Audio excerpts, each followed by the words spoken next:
Olá, colega alimentarista, nós novamente aqui para darmos continuidade aos 10 mandamentos do alimentarismo, ou do alimentarista, aquilo que vai guiar você dentro dessa jornada em se tornar um profissional de carreira na área da alimentação, do setor agroalimentar. Então, quais são os mandamentos que guiam a gente? No último encontro, nós fomos até o quinto mandamento, nós vamos iniciar esse quinto mandamento e vamos até o 10º. Você que está na expectativa aí para conhecer quais são os guias, os princípios do alimentarismo. Então vamos lá, logo depois da vinheta a gente vai iniciar essa explanação novamente. Bom, colegas alimentaristas, estamos aqui novamente, Frederico Cunha, para poder orientar vocês com relação a esses mandamentos, a esse compromisso que o alimentarista assume quando ele entra nessa jornada de aperfeiçoamento do sistema agroalimentar na busca da segurança alimentar e do direito humano à alimentação adequada. Então, eu vou compartilhar novamente com vocês onde nós paramos. Nós falamos sobre o quinto mandamento: buscarás a sustentabilidade ambiental, social e econômica em um sistema alimentar justo e equilibrado, tanto para as gerações presentes como para as gerações futuras. E isso denomina-se sustentabilidade alimentar. E aí eu trago aqui um exemplo dessa questão de sustentabilidade. Então, nós temos já aplicado hoje no Brasil, já tem uma tendência muito forte, e coisas que já vêm sendo aplicadas há 20, 25 anos, 30 anos, que é a agricultura e pecuária regenerativa. Nós falamos muito sobre desmatamento, mas já está provado tecnicamente que nós não precisamos mais desmatar nada para aumentar a nossa produção. Nós temos áreas que são áreas degradadas, que você pode regenerar essas áreas através do uso da agricultura e pecuária regenerativa. E o que é isso? É o desenvolvimento sustentável, o desenvolvimento rural sustentável. Então você pode transformar as terras e recuperar, inclusive, a fertilidade dessas terras utilizando essas técnicas. Como é que elas funcionam? Bom, primeiro você vai buscar preservar raízes vivas e culturas perenes. Deixa eu ver aqui, para poder marcar aqui. Então vocês estão vendo aqui, ó, preservar raízes vivas e culturas perenes. Quanto mais você retiver uma cobertura no solo, né, essa questão das raízes aprofundando dentro do solo, o solo é um organismo vivo, né, que ele está sempre se formando, se compondo, né, se transformando. Então você deve priorizar culturas que têm um grau de duração maior e mantenham essa cobertura do solo. É isso mais à frente vai estar falando também. Integrar a pecuária. A gente fala muito sobre a questão do gado. O gado, o desmatamento. O gado é um fator biótico fundamental dentro do sistema de regeneração do solo, porque ele come um produto que é um produto vegetal que nós, humanos, não conseguimos digerir, transforma isso em proteína de primeiríssima qualidade.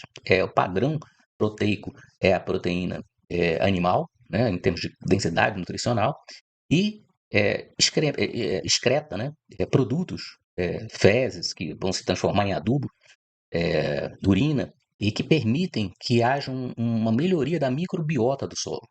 Né? Pense no solo como nosso intestino, né? Ele está consumindo aquilo que cai em cima dele para se transformar e converter e produzir novamente. Então é isso que o gado integrado junto com as lavouras consegue promover, bem manejado, de uma forma, de uma pecuária regenerativa, sem sobrecarga de animais por hectare, e você consegue compor os dois. Hoje nós temos inclusive a integração lavoura, pecuária e floresta. Né? Você pode compor, colocar plantio de árvores para promover sombra para esse gado, atingindo um outro objetivo que nós temos também alimentarista, tá certo? Que é o bem-estar animal.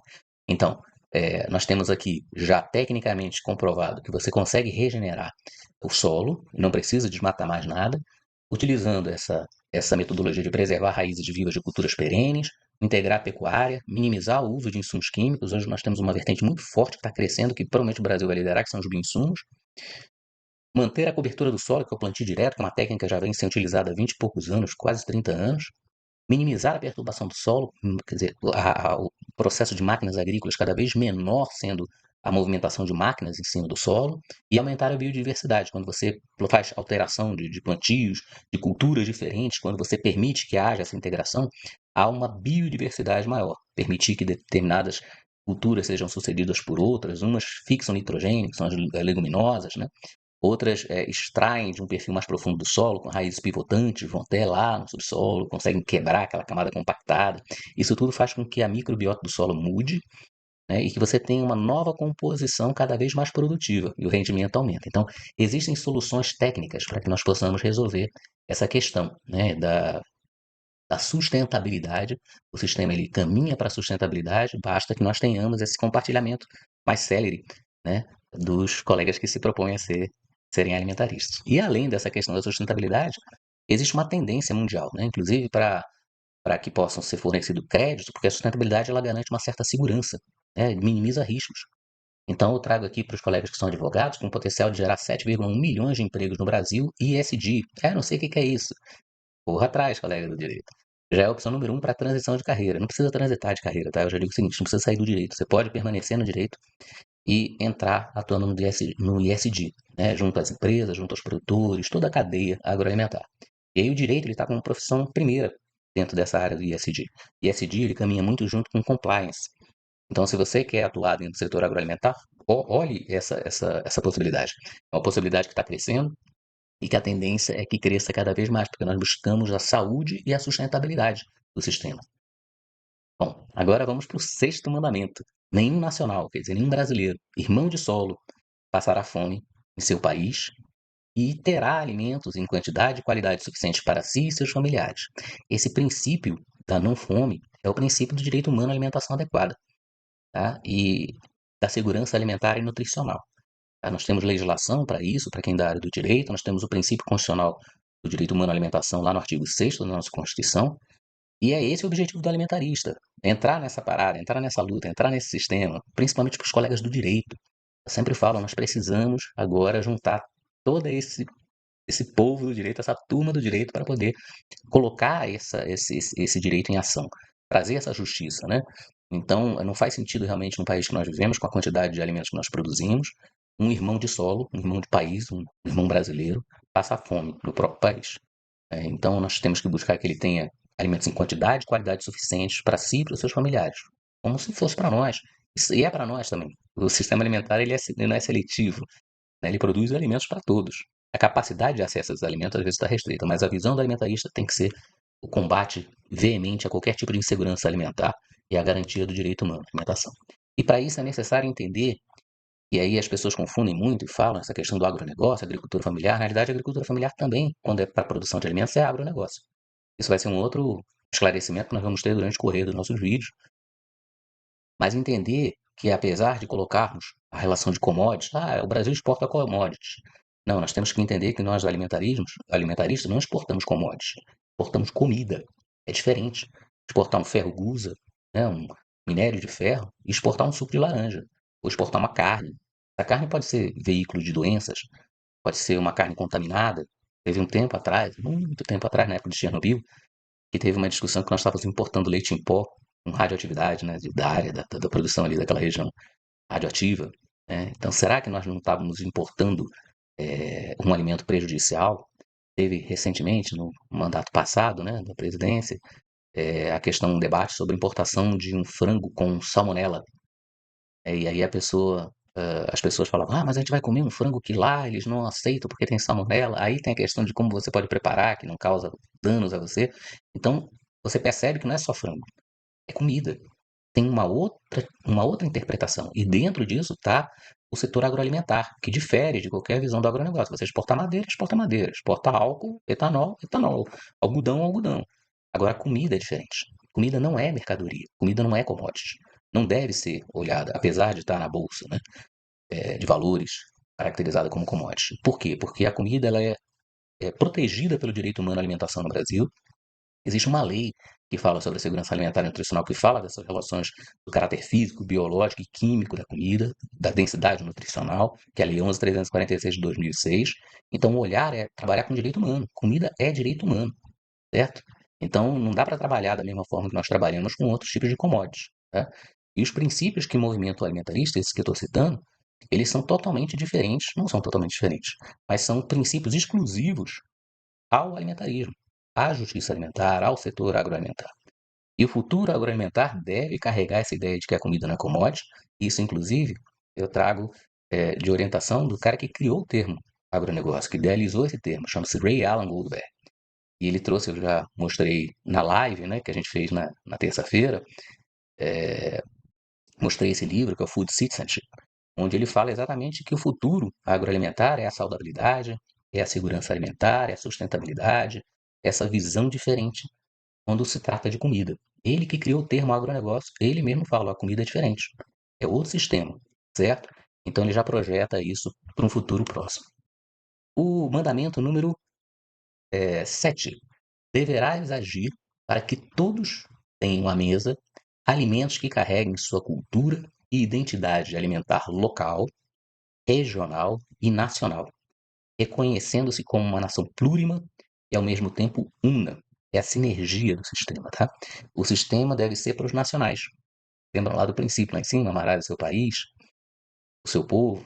Então, deverá agir para que o povo ele tenha em cada região um alimento que carregue essa cultura e identidade alimentar local, tá certo? Isso está dentro da Lei 11.346 também, aquela que eu citei anteriormente, tá? Que é do Sistema de Segurança Alimentar e Nutricional. Essa questão da identidade alimentar. Aí você vai ver que o sulista ele tem hábitos e consumos alimentares diferentes do nortista, é diferente do nordestino, é diferente do mineiro, por exemplo, no sudeste, que é diferente do goiano, no centro-oeste. Então, reconhecer que cada localidade tem a sua identidade e que isso é transmitido de geração para geração, né? Isso é um direito humano. Apesar de termos essa característica regional, local, nós somos unos. Isso nos faz brasileiros, tá? Aquilo que nós temos de alimento é parte da nossa cultura que compõe a cultura brasileira. Você vai para fora do país e aí você sente saudade de comidas, né, que você tem aqui no nosso país, não encontra lá, mas quando você encontra um brasileiro, fala, poxa, vamos comer tal coisa, vamos preparar tal coisa, e você sente essa saudade porque a alimentação, a comida não é mercadoria. A comida traz uma série de simbologias, de significados, e quem é alimentarista sabe que é importante garantir que não haja essa erosão cultural alimentar, tá certo? Então, é importante pensar localmente e nacionalmente, sempre pensando na cultura brasileira, cultura alimentar brasileira. Isso através de uma sinergia. O mandamento número 8 diz o seguinte: a comida será motivo de comemoração, de alegria, de comensalidade, essa coisa de sentar-se ao redor da mesa, de preservar esse hábito, né, da cordialidade, do acolhimento, da afetividade que o brasileiro traz. Então, eu venho de uma família, eu acho que muitos devem ser assim também, em que uma das formas de demonstrar amor, carinho, afeto é produzindo um alimento que a pessoa gosta de consumir. Então, meu pai hoje ele está com 90 anos, muitas vezes ele liga para mim, olha, eu preparei tal comida aqui, vem para cá. Então, é essa coisa de você receber com o alimento, né? Isso faz parte do direito humano, da característica do brasileiro também, e caracteriza também a questão do alimento promovendo o bem-estar humano, né? O alimento não é só a comida, o nutriente, né? Quando você olha para a comida, para um prato, você não olha aqui, olha, aqui tem tanto de proteína, você pode até olhar, né? Nos nutricionistas a gente começa a habituar a isso, né? Fazer uma proporção de olho. Mas quem não é, olha para o alimento e fala, pô, isso daí vai me aquecer por dentro, vai me dar alegria, vai me relembrar, de repente, uma comida que minha mãe fazia, que meu pai fazia, que minha família consumia, né? Vai me trazer o sentimento de pertencimento ao lar e vai me trazer bem-estar. Ao redor da mesa, nós vamos conversar, nós vamos sentir alegria, né? Esse é o intuito também que o alimentarista deve buscar, promover o bem-estar humano através do seu trabalho, através da melhoria e aperfeiçoamento do sistema alimentar. O mandamento nono, estamos chegando já para o encerramento. Será devida a promoção do bem-estar a todos os animais utilizados na produção, garantida as 5 liberdades. O que é essa promoção do bem-estar animal? Tá certo? Eu sou veterinário, né? Já identifiquei em outros momentos. E quando você produz, você tem vários modelos de produção, né? Tem modelos de produção extensivo, tem modelos de produção semi-intensivo, semi-extensivo, tem modelos de produção intensivos. Em todos você tem que promover eh, um ambiente, uma ambiência em que o animal ele não tenha afetado as 5 liberdades reconhecidas para que o animal consiga atingir o seu máximo de produção, com o máximo de qualidade, né? Então, primeiro, a liberdade da fome e sede. Você não deve impingir fome e sede aos animais da criação. Você não deve impingir desconforto, né? Submeter o animal. Ele deve ser livre de qualquer desconforto. Ele deve ser livre de dor, ferimentos e doenças. Então, esse acompanhamento aí eu trago o veterinário. O veterinário é muito importante, tá, gente? Eu sempre vou repisar isso com vocês, porque o veterinário ele é responsável por um tipo de ambiente chamado a saúde única. É ele que faz esse meio de campo, no caso dos produtos de origem animal, entre a produção, as doenças que podem ser transmitidas, ele faz essa seleção, essa fiscalização, esse cuidado para evitar que o animal não transmita, também não seja motivo de transmissão de doença, e evitar que o animal sinta dor, tenha ferimentos que não sejam tratados e tenham doenças, tá certo? Outra liberdade também que caracteriza o bem-estar animal é a liberdade de comportamento, expressar o comportamento mais próximo do natural. Então, por exemplo, Galinhas. Galinhas, elas normalmente andam em bando, em conjunto. Então, você colocar uma galinha sozinha, por exemplo, você elimina essa possibilidade dela expressar esse comportamento. Se você coloca em conjunto, você amplia isso. Mas tem que ser numa quantidade de forma tal que ela consiga ter liberdade de movimento, consiga também é, se virar, se mexer. Então, o limite entre expressar o comportamento e atingir o máximo de produtividade por unidade, porque ela vai produzir uma proteína que vai ser consumida por alguém lá na frente, é o limite do bem-estar animal. E também a liberdade de medo e angústia, né? Você deve tratar os animais de forma que eles não vivam em constante estresse, né? Esse medo, essa angústia, né? Esse medo inclusive, quando você encaminha os animais para o abate, quando você faz esse transporte, quando ele chega no local onde ele vai ser abatido, no abatedouro, onde ele vai receber um tratamento inicial para poder reduzir esse medo, essa angústia, tudo isso faz parte das liberdades que garantem o bem-estar animal e isso também está dentro de um dos ideários, dos mandamentos do alimentarista. E por fim, 10, 3 colocações importantes, tá certo? Você é aquilo que come. Então, o alimentarista tem que entender que a comida é muito mais só do que nutrição. Ela caracteriza identidade, caracteriza essa questão de afetividade, acolhimento. E você estar no Nordeste, você ser nordestino, é comer determinadas coisas. Eu tive um chefe que era presidente quando eu trabalhava no Jardim Zoológico de Brasília, chamava-se Rômulo, e ele era do Norte, era nortista. Aí, logo que ele chegou, eu não conhecia, a gente conversando, e num determinado momento ele falou que era nortista, né, que era do Norte. Não lembro bem se era do Pará, se era de Manaus. E eu falei, olha que legal, minha família também é de lá. Você ainda continua, ele estava em Brasília, né? Você ainda continua comendo esses alimentos do tacacá, o tucupi, né? O açaí? Aí ele falou, é claro, se eu não tivesse comendo, eu não seria nortista. Então, o que você come traduz a sua identidade. Outra questão que eu trago, muito importante, a alimentação é feminina. E aí, antes que algumas pessoas falem, ah, mas aí tá defendendo, tá puxando, não. É necessário que o sistema ele seja abrandado, o sistema agroalimentar, pela participação feminina. E por quê? Porque apesar da produção dos alimentos ser majoritariamente masculina, campo, nós encontramos principalmente os homens trabalhando na produção de insumos, de máquinas, nas agroindústrias, dependendo de algumas delas, você vai encontrar também uma participação maior de homens. A partir dali, e na distribuição, e na manipulação de alimentos, você vai ver a presença da mulher. É necessário esse olhar da mulher, que ela tem um olhar diferente, realmente, do homem, talvez porque a primeira fonte de alimentação humana seja a amamentação e esse vínculo da mulher com o bebê seja uma relação de transmitir o próprio alimento do próprio corpo, né, traga esse cuidado normalmente maior da mulher em relação a essa questão alimentar. E aí eu trago que a alimentação é feminina e que a participação da mulher é fundamental. Tanto que na nutrição, quando eu cursei nutrição, quase 90% eram mulheres, né, que cursavam a nutrição. Então isso não é uma coisa aleatória, tem um sentido disso. E o alimento e a alimentação nos une. Tá? Então, o que eu quero deixar como mensagem é que nós temos no alimentarismo uma forma de união. É o momento de nós conversarmos sobre um assunto que a todos une.